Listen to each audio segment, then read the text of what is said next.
In this video, I'm going to show you how to check balance on ICICI gift card.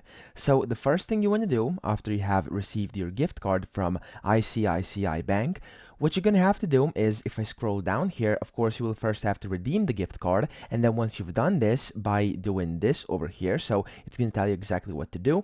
You have to essentially generate a PIN by sending an SMS, PC PIN, and then space, and then last four digits of your card number to this number over here. And once you've done this, if you actually want to check the balance, here's what you have to do. So it says here on one of their websites, so to check the balance, you will have to send PC bell, so PC balance, and then space, and then last four digits of your card number. So essentially to activate it, you will have to do this. And then if you ever want to just check how much is on there, you can just use this command, so PC bell and then space and then last four digits of your card number, and you have to always send to this number over here, which as you can see is actually this number over here. So that is how you can do it. This is the easiest way to actually check balance without too much of a hassle. You simply have to send an SMS and then you'll be good to go. So I hope this video helped you out. If it did, please subscribe to the channel and help me out as well.